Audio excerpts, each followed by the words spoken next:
एक राज्य में एक पंडित अपनी बुद्धिमत्ता के लिए बहुत प्रसिद्ध था। उनकी बुद्धिमत्ता के चर्चे दूर दूर तक हुआ करते थे। एक दिन राजा ने पंडित को अपने दरबार में आमंत्रित किया।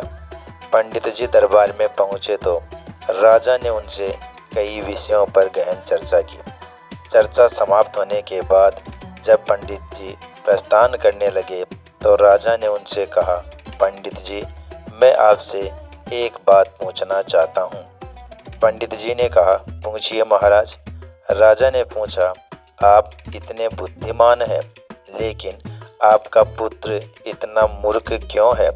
राजा का प्रश्न सुनकर पंडित को बहुत बुरा लगा। फिर भी उन्होंने पूछा, आप ऐसा क्यों कह रहे हैं महाराज? राजा ने कहा, पंडित जी, आपके पुत्र को ये भी नहीं पता कि सोने और चांदी में अधिक मूल्यवान कौन है। ये सुनकर सारे दरबारी हंसने लगे। सबको यूं हंसता देखकर पंडित ने स्वयं को बहुत अपमानित महसूस किया, किंतु वे बिना कुछ कहे अपने घर लौट आए।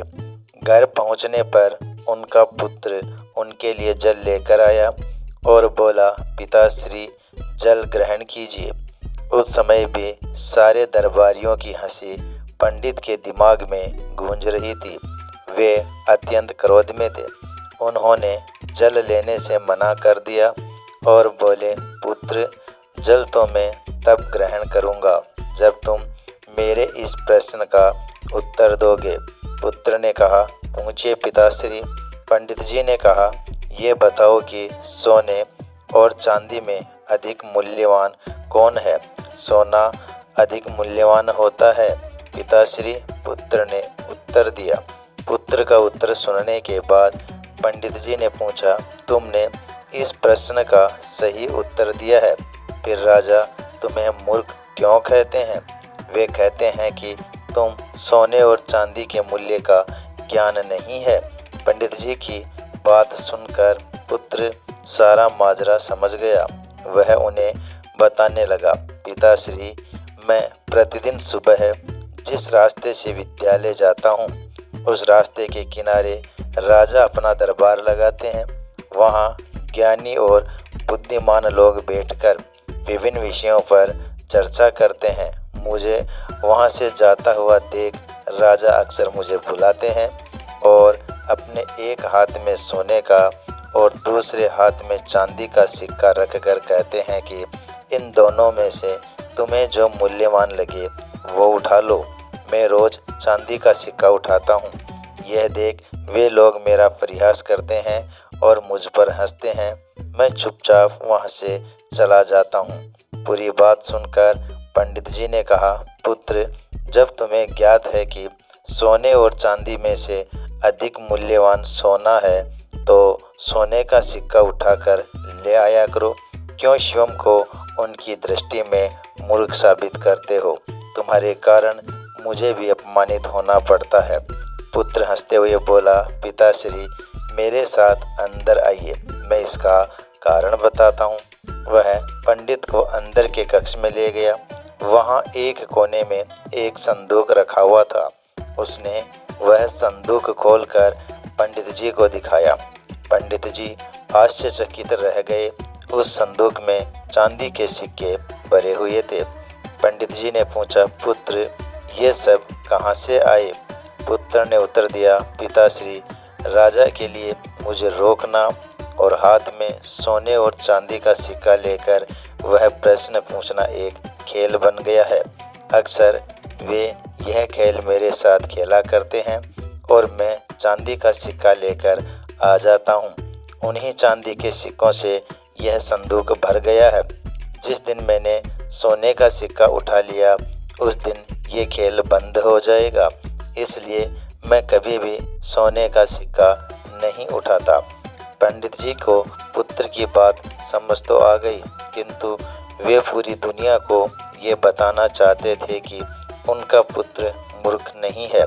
इसलिए उसे लेकर वे राजा के दरबार चले गए। वहाँ पुत्र ने राजा को सारी बात बता दी। तो वो जानते हुए भी चांदी का सिक्का ही क्यों उठाता है। पूरी बात जानकर राजा बड़ा प्रसन्न हुआ। उसने सोने के सिक्कों से भरा हुआ संदूक मंगवाया और उसे पंडित जी के पुत्र को देते हुए कहा, असली बुद्धिमान तो तुम निकले। दोस्तों, इस कहानी से हमें यह सीख मिलती है कि कभी भी अपने सामर्थ्य का दिखावा मत करो, कर्म करते रहो। जब वक्त आएगा तो पूरी दुनिया को पता चल जाएगा कि आप कितने सामर्थ्यवान हैं। उस दिन आप सोने की तरह चमकोगे और पूरी दुनिया आपका सम्मान करेगी। दूसरी कहानी है दोस्तों, एक मूर्तिकार की। एक गांव में एक मूर्तिकार रहता था। मूर्तिकला के प्रति उसका अधिक प्रेम होने के कारण उसने अपना पूरा जीवन मूर्तिकला को समर्पित कर दिया था। वह इतना पारंगत हो गया था कि उसकी बनाई हर मूर्ति जीवित प्रतीत होती थी। उसकी बनाई मूर्तियों को देखने वाला उसकी कला की बहुत प्रशंसा करता था। उसकी कला के चर्चे दूर दूर तक होने लगे थे। इससे मूर्तिकार में अहंकार की भावना जाग गई। वह स्वयं को सर्वश्रेष्ठ मूर्तिकार समझने लगा। उम्र बढ़ने के साथ जब उसका अंतिम समय पास आने लगा तो वह मृत्यु से बचने के बारे में सोचने लगा। वह किसी भी तरह स्वयं को यमदूत की दृष्टि से बचाना चाहता था ताकि वह उसके प्राण न हर सके। अंततः उसे एक तरकीब सूझ ही गई। उसने अपनी बेमिसाल मूर्तिकला का प्रदर्शन करते हुए 11 मूर्तियों का निर्माण किया।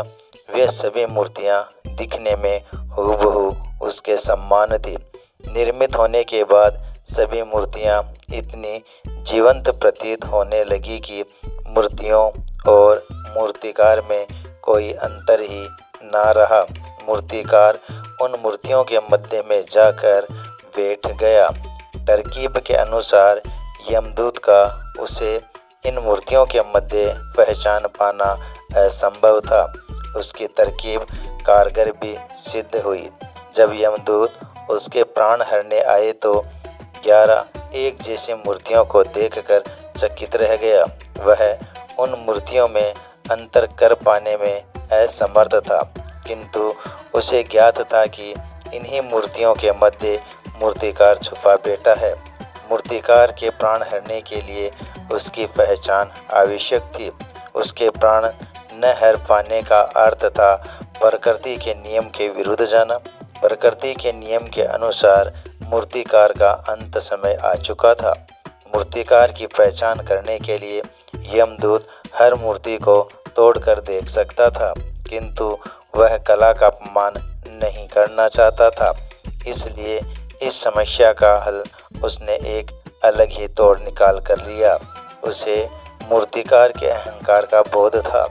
अतः उसके अहंकार पर चोट करते हुए वह बोला, वास्तव में सब मूर्तियां कला और सौंदर्य का अद्भुत संगम है, किंतु मूर्तिकार एक भूल कर बैठा। यदि वो मेरे सामने होता तो मैं उसे उस भूल से अवगत करा पाता।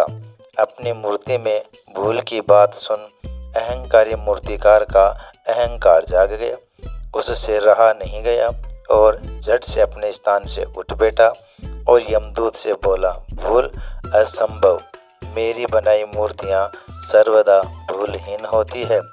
यमदूत की युक्ति काम कर चुकी थी। उसने मूर्तिकार को पकड़ लिया और बोला, बेजान मूर्तियां बोला नहीं करती और तुम बोल पड़े। यही तुम्हारी भूल है कि अपने अहंकार पर तुम्हारा कोई बस नहीं।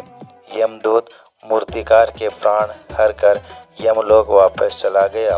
दोस्तों, इस कहानी से हमें यह सीख मिलती है कि हमें अहंकार को कभी भी खुद पर हावी नहीं होने देना चाहिए। एक दिन की बात है, एक साधु महाराज गांव के बाहर वन में स्थित अपनी कुटिया की ओर जा रहे थे। रास्ते में बाजार आया।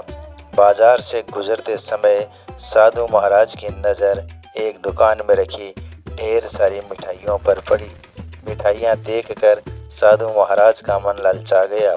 उसके मन में मिठाई खाने की इच्छा जाग उठी। किंतु उस समय उसके पास पैसे नहीं थे। उसने अपनी इच्छा पर नियंत्रण रखा और कुटिया चला आया। कुटिया पहुंचने के बाद भी मिठाई का विचार साधु महाराज के मन से नहीं निकल पाया। वह उसी के बारे में सोचता रहा। रात को वह ठीक से सो भी नहीं पाया।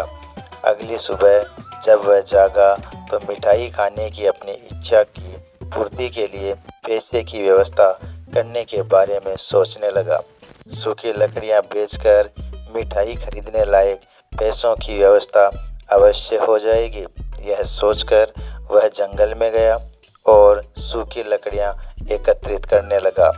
काफ़ी लकड़ियां एकत्रित कर लेने के बाद उसने उसका गट्ठर बनाया और उसे अपने कंधे पर लादकर बाजार की ओर चल पड़ा।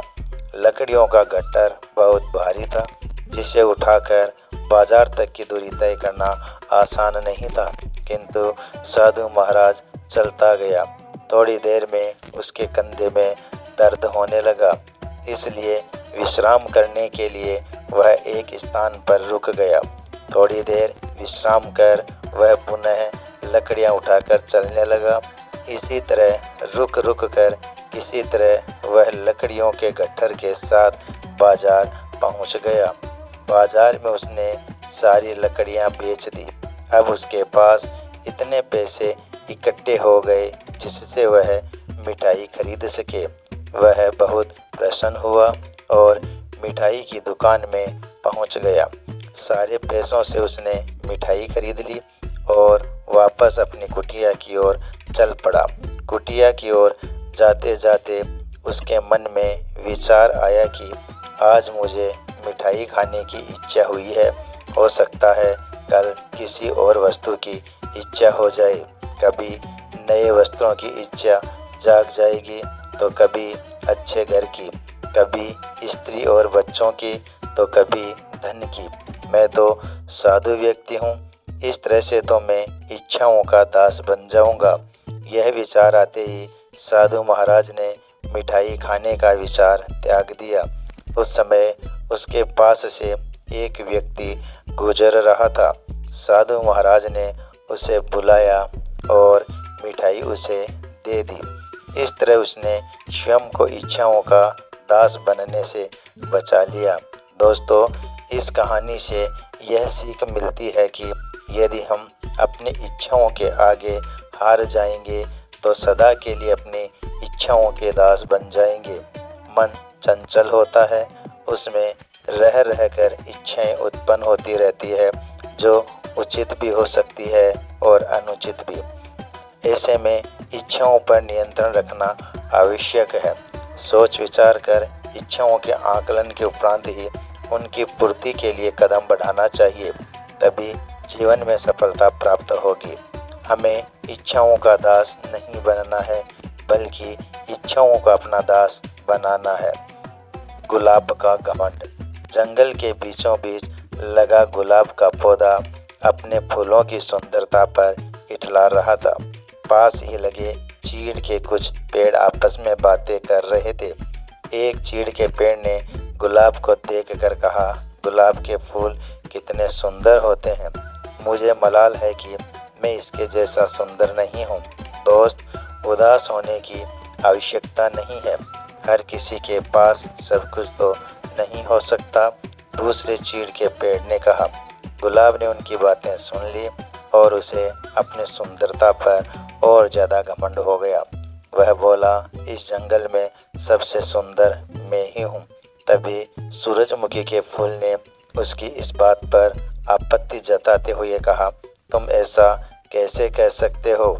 इस जंगल में बहुत सारे सुंदर फूल हैं और तुम बस उनमें से एक हो, लेकिन सब मुझे देखकर ही तारीफ करते हैं। गुलाब ने इतराते हुए कहा, देखो इस नागफनी के पौधे को, ये कितना बदसूरत है। इस पर तो कांटे ही कांटे हैं, कोई इसकी तारीफ नहीं करता। ये सुन किस तरह की बातें कर रहे हो? अब की बार चीड़ का पेड़ बोला, तुम में भी तो कांटे हैं, लेकिन फिर भी तुम सुंदर हो। गुलाब को इस बात पर गुस्सा आ गया। तुम्हें तो सुंदरता का मतलब ही नहीं पता।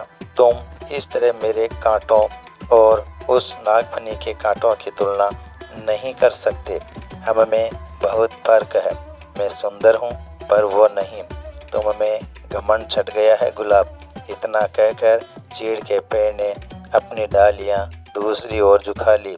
इन सब के बीच नागफनी का पौधा चुपचाप रहा, लेकिन गुलाब ने गुस्से में अपनी जड़ें नागफनी के पौधे से दूर हटाने की कोशिश की, लेकिन ऐसा संभव नहीं था। कुछ देर प्रयास करने के बाद गुलाब ने चिढ़कर नागफनी के पौधे से कहा, तुम एक निरर्थक पौधे हो। तुम में न सुंदरता है न ही तुम किसी काम के हो। मुझे दुख है कि मुझे तुम्हारे पास रहना पड़ रहा है। गुलाब की बातें सुनकर नागफनी को दुख हुआ और वह बोला, भगवान ने किसी को भी निरर्थक जीवन नहीं दिया है। गुलाब ने उसकी बात अनसुनी कर दी। मौसम बदला और बसंत ऋतु चली गई। धूप की तपिश बढ़ने लगी और पेड़ पौधे मुरझाने लगे। गुलाब भी मुरझाने लगा। एक दिन गुलाब ने देखा कि एक चिड़िया नागफनी के पौधे पर चोंच गड़ाकर बैठी है। कुछ देर बाद वह चिड़िया वहां से उड़ गई। वह चिड़िया ताजगी से भरी लग रही थी। गुलाब को यह बात समझ नहीं आई कि वह चिड़िया नागफनी पर बैठकर क्या कर रही थी। उसने चीड़ के पेड़ से पूछा, ये चिड़िया क्या कर रही थी? चीड़ के पेड़ ने कहा, ये चिड़िया नागफनी के पौधे से पानी ले रही है। गुलाब ने पूछा, ओहो, लेकिन क्या इसके चोंच गड़ाने से नागफनी को दर्द नहीं हुआ होगा? चीड़ के पेड़ ने उत्तर दिया, अवश्य हुआ होगा, किंतु दयालु नागफनी चिड़िया को तकलीफ में नहीं देख सकता था। गुलाब ने उदास होकर कहा, ओहो, तो इस गर्मी में नागफनी के पास पानी है। मैं तो पानी के बिना सूख रहा हूँ। तुम नागफनी से मदद क्यों नहीं मांगते? वह अवश्य तुम्हारी मदद करेगा। चिड़िया अपनी चोंच में पानी भरकर तुम्हारे पास ले आएगी। चीड़ के पेड़ ने सलाह दी। गुलाब नागफनी से कैसे मदद मांगता? उसने तो अपनी सुंदरता के घमंड में उसे बहुत बुरा भला कहा था, लेकिन तेज धूप में अपना जीवन बचाने के लिए आखिरकार एक दिन उसने नागफनी से मदद मांग ही ली। नागफनी दयालु था। वह मदद के लिए फौरन राजी हो गया। चिड़िया भी मदद को आगे आई। उसने नागफनी से पानी चूसा और अपनी चोंच में भरकर गुलाब के पौधे की जड़ों में डाल दिया। गुलाब का पौधा फिर से तरोताजा हो गया। गुलाब को समझ आ गया था कि किसी को देखकर उसके बारे में राय नहीं बनानी चाहिए। उसने नागफनी से माफ़ी मांग ली। दोस्तों, इस कहानी से हमें यह सीख मिलती है कि किसी की शक्ल देखकर कोई राय नहीं बनानी चाहिए। इंसान की बाहरी सुंदरता नहीं बल्कि आंतरिक सुंदरता मायने रखती है। दोस्तों, वीडियो पसंद आया हो तो लाइक और शेयर ज़रूर कर देना।